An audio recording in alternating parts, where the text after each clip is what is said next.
guy. Well, good afternoon, everyone. My name is Thierry, also known as Superlight. Thank you for Nutrition Smart in North Lake, West Palm Beach for offering this space. And today's subject is gluten. It's a hot subject, gluten. Everybody's talking about it. What is gluten?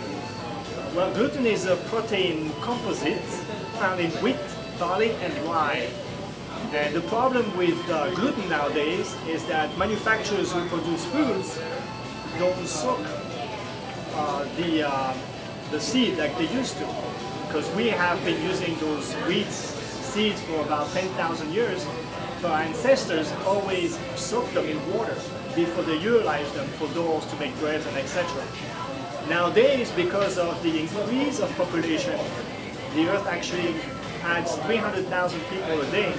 That means more demand on food, and that means we have to speed up the process of making food. Actually, I was watching a documentary yesterday about how they make toothpicks. They make about 9 million toothpicks a day. That's amazing. That means how many people are eating to clean those teeth, and not everybody's cleaning their teeth with toothpicks. You can't imagine the production. That means how many people. We have 6 billion people on the earth, and there's people are affected with gluten nowadays. So what's the problem with gluten? Gluten in Latin means glue. So when you think about how the body is made, it's mostly made of pipes and tissues that are very flexible and elastic. And when gluten enters that, it's like creates like an inflammation because the body cannot assimilate, cannot digest it. Gluten that is not soaked is not digested. So that the problem in the United States is that 1 out of 133 people have gluten sensitivity, also known as celiac disease. So I'm going to explain something to you. I'm going to make it very, very simple. You can go on YouTube and type gluten, and you're going to see this gentleman talk about gluten for about 20 minutes. It's going to give you a very precise idea of how everything works, but I'm going to even simplify that in less than 5 minutes. It's going to make a lot of sense to you. Actually, there's 3 kinds of people. There's the average person, there's the very healthy person, and there's the less healthy person, the people that are obese. So when we eat, for example, a bagel that has gluten in it, means wheat, barley, or rye that hasn't been fermented or that hasn't been soaked, that means activated enzymes in it, it enters the body and goes into our small intestine. The small intestine contains villi. That's V-I-L-L-I.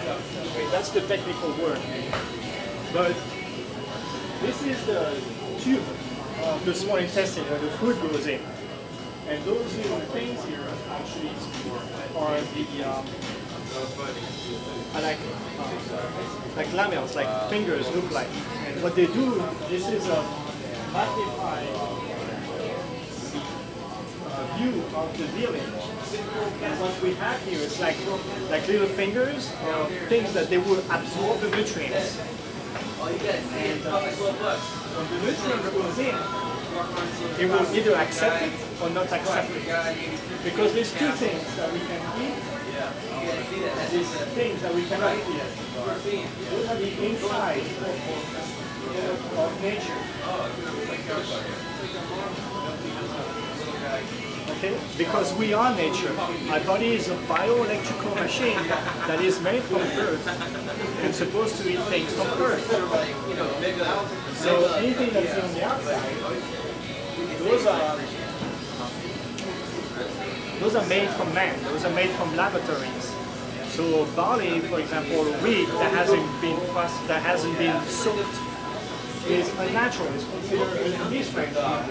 So when it enters our small intestine,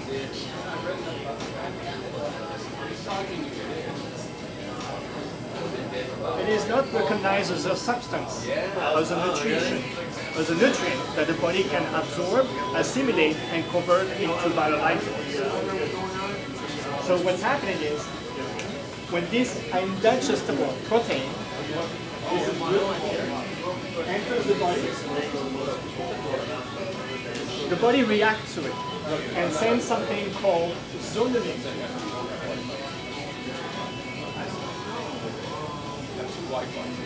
The zonulin is like a hormone that we send out. This is fairly new to me. I never knew what gluten was. I actually researched last night because I'm not concerned about gluten. I know my body functions well and can heal itself very properly. That will be the next person here, a very healthy person.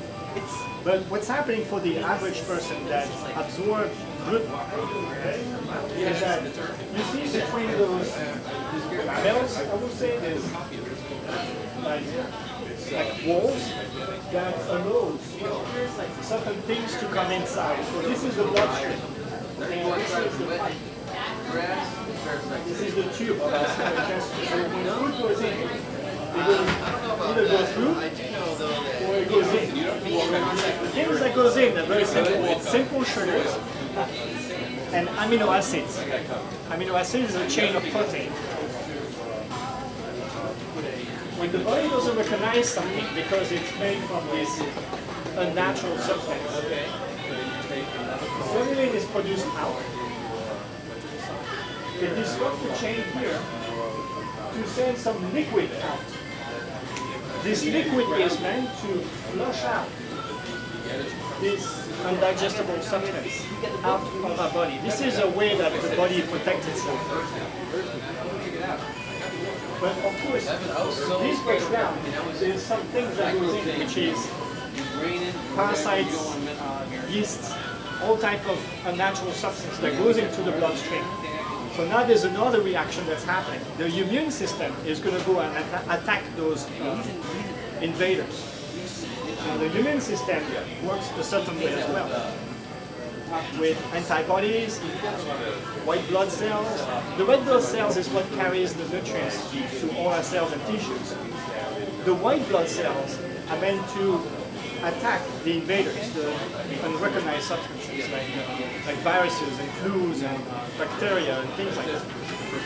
When the immune system is weak, because all it does is working on cleaning up the system, especially the blood, because unnatural substances go through, then the antibodies from the white blood cells are weak and they're not strong enough to be able to fight against those diseases, and that's how we become sick. So the goal is to increase our potentials of the immune system. Let's see if I'm going to explain about the immune system.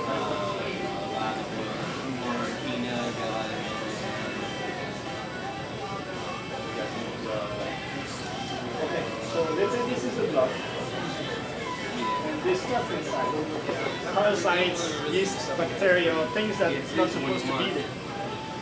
We have not going to get enough 6. So let's say out of 100% of white blood cells, we have, let's say, 60% of neutrophils. We have 4% of monocytes.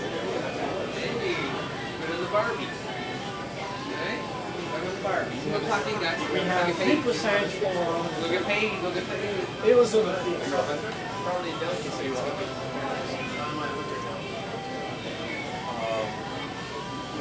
And we have 0.2% of basophils.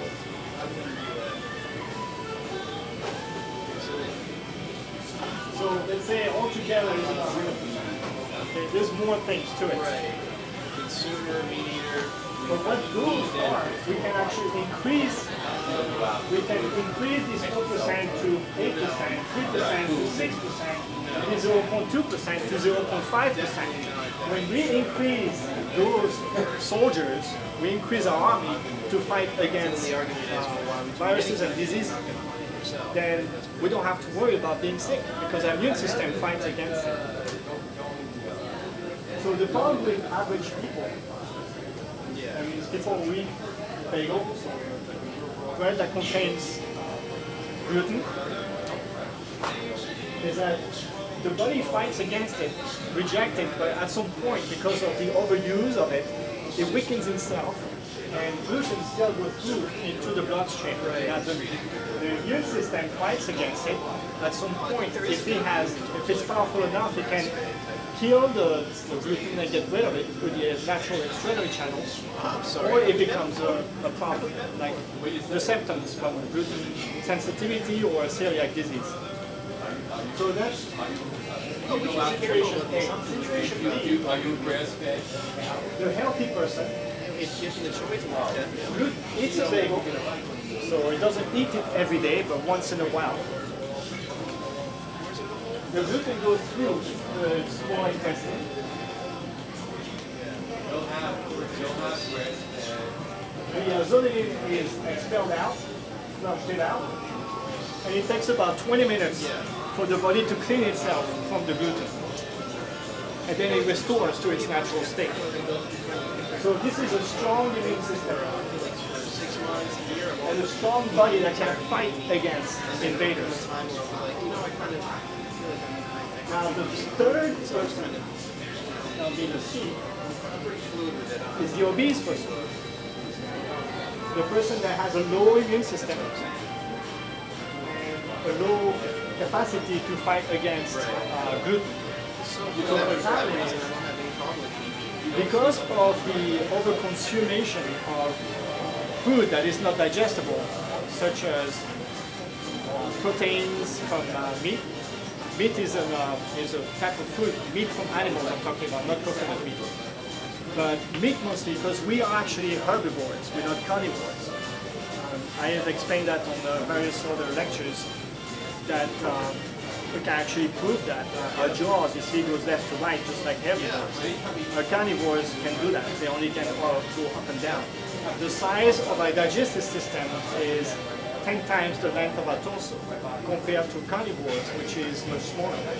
And also the acidity of our bile is not as strong as acid as wild dogs, for example, who can eat petrified meat that has been there for 2 weeks. So when we eat type of food that is not digestible, what's happening is the food cannot be digested. As a culture, we exported our expertise to And somebody it gets else. stuck And you, my friend, are the world's in leading the bowel expert. movement right here. Right?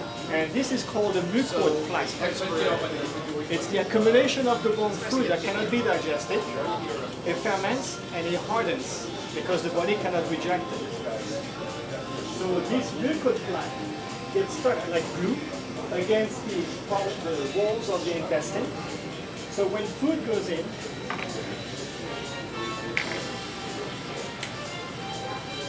it cannot be properly absorbed by the villi. It cannot be properly absorbed by a digestive system. So we're losing all the nutrients that we are purchasing from organic foods and plant-based living foods if we're trying to be healthy. The first thing we have to do is to eliminate the mucoid plaque out of our body first, so the body can assimilate the nutrients. I'm sorry? You said eliminate the what? The mucoid plaque. I'll write it down.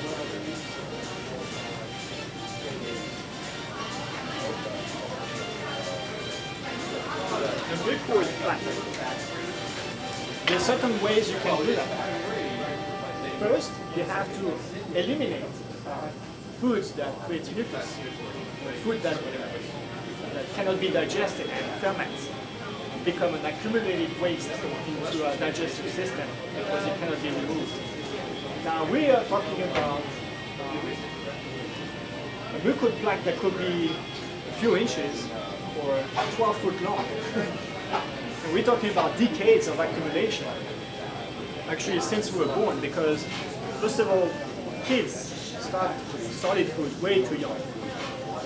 And second, they eat food that is not digestible, with all those cereals and gluten, actually food that is not digestible. Also meat, food, etc. So the accumulation, because our parents didn't know any better, filling us with dairy products and meats, have been accumulated through all these years. Well, you can eliminate by making shakes, and you drink them 3 or 4 times a day. Actually, you can search for a book written by Dr. Richard Anderson.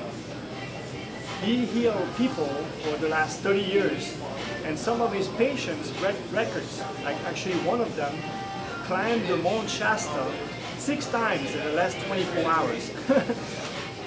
Lots of vitality. And what he does, the shakes consist of psyllium, you know the psyllium? Yeah, psyllium seeds, psyllium flakes. You find them in the store here. It's a hydrophilic fiber that actually you put into water and start to solidify. It actually grows. What you add to it also is bentonite, which works like a clay. But the bentonite has been used for thousands of years by Indians to absorb, to suck out parasites out of the body. You know, here in Florida we have palm trees. You park the car underneath.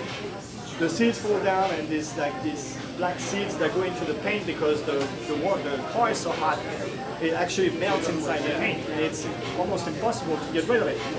You go to other parts and you buy this clay bar. You can actually rub the paint of your car and suck out the seeds out of the paint. So clay is very powerful for you. There's certain clays. The best is, you know, contact me, I'll find the best one for you. But anyway, bentonite is a clay that will actually absorb and suck out those parasites out of your body. And what you can use as well in the shake is something called palm tree oil. Now there's something about palm tree consumption because the orang-utan in Asia are actually going extinct because, yes, so the palm tree oil or palm oil will actually assist the mucoplaque to slide off because it's like a lubricant. So you make this shake, and there's a protocol that is written by Dr. Richard Anderson. So I highly suggest you follow his protocol. To remove the mucoplaque, there's other ways you can do it without those shakes, is to eat plant-based eating foods and mostly fruits for 21 days. So that's a long time. Actually, I'm working on a new protocol that will take only 3 days to get rid of the mucoplaque. And I'm not saying I'm totally clean, so I am actually using it myself. I'm fasting and I'm doing those shakes. And VE irons? VE irons. They use the bentonite. They showed all that fast stuff. It was a detox for the whole whole. Okay, I'm sure that's what they do too. It's the removal of the mucoplaque. So once you remove that, boom, you get clarity because your body doesn't have obstruction and is able to absorb the nutrients from the food that you eat. So doctors know that, but they'll never tell you. The reason why is because if they teach you how to remove your mucoplaque, you'll be healthy. Because once you remove that, you become in that category or that category. You can work your way out to actually boost your immune system and your body to heal itself rapidly from eating gluten. So people who have celiac disease or are gluten sensitive, they can actually heal themselves using the protocol of removing the mucoplaque and to live more accordingly with the laws of nature, because we are a biological machine that requires a certain fuel to be operating at maximum capacity. So that means avoid food that is not digested. Meats from animals, processed foods, anything that's man-made food actually, and food that you just think about how the amount of time that it will take for the body to be able to digest. Meat like from filet mignon or a steak or something, it will take about 3 days to be digested, if it's digested. Because if there's mucoplaque on the way, it cannot really function well. It's just gonna ferment it. You can tell if someone has mucoplaque a very simple way. The body smell. You know, when they sweat, they actually exuberate some type of odor. And if it doesn't smell good, that means inside there's some fermentation of toxic waste. You know, if they flatulate, you know, the gas that they emit. If the gas stinks, then you know inside it's not good. It probably looks like a sewage. So it's very important that we clean ourselves from those toxicity. What about beans? Beans? What do you mean beans? And all the different beans, white beans, black beans. Well, again, They say that's a good source of fiber. sure. The good side, the good, actually the beans in the sprout state, not cooked. Because when you cook beans, especially when you pressure heat them, you know, pressure cooking, like most South Americans do, you actually kill the enzymes, you kill the life force energy, you kill the vitamins, you kill anything in it. So you basically eat food that has no nutrition value. It's going to make you full, so you feel satisfied, but there's really no nutrients in it.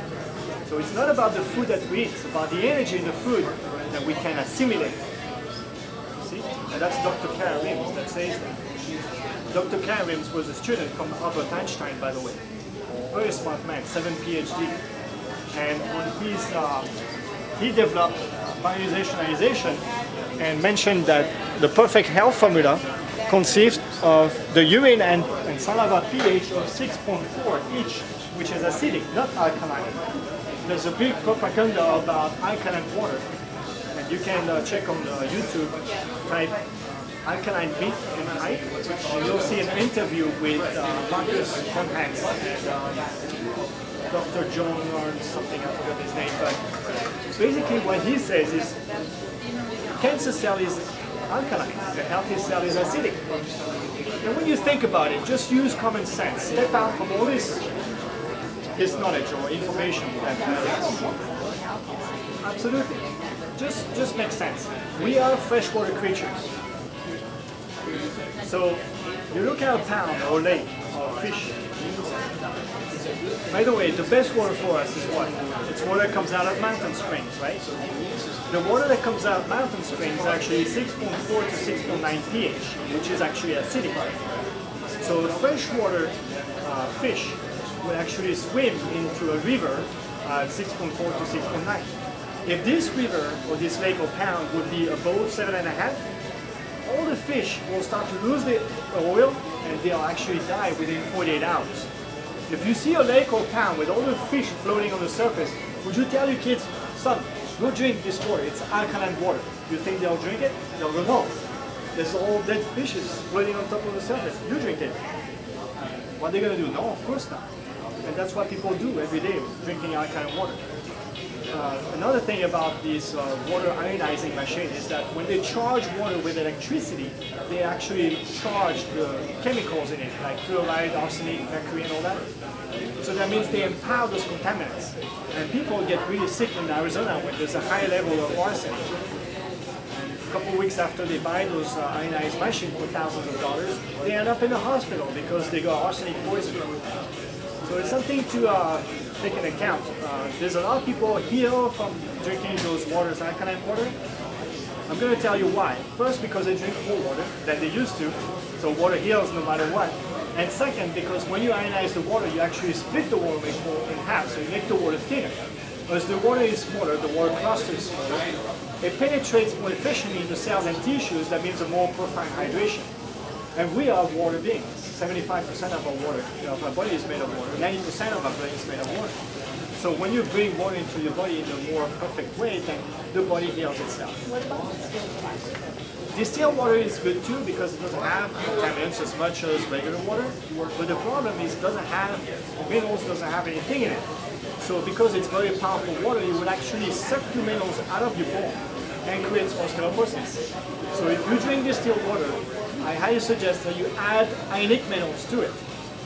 And this is what I do here, is I offer the ionic minerals in the size that the body can assimilate. Another thing, because I go back to the water, because it's always an interesting subject, I think it's actually our most interesting subject, water, because we depend on water to survive. Everything that is living out of this earth that is not fabricated from human, I'm talking about living plants and creatures, everything that's living from the sunlight is actually contains water. So it's a subject where we all should know about it. But something else I want to mention here is that when the body fights against it, there's actually some antibodies that is built from the immune system. Those are destroyed this part here of the top. You actually lose the veil because they are actually destroyed on the surface. So that means everything that you eat is going to be absorbed straight to the bloodstream. And that's very important to know. And what if it lives? Yes, it will. In the proper way, when you actually eat proper food. And leave your body alone from having to fight against all those the digestible substances. Again, nature is perfect.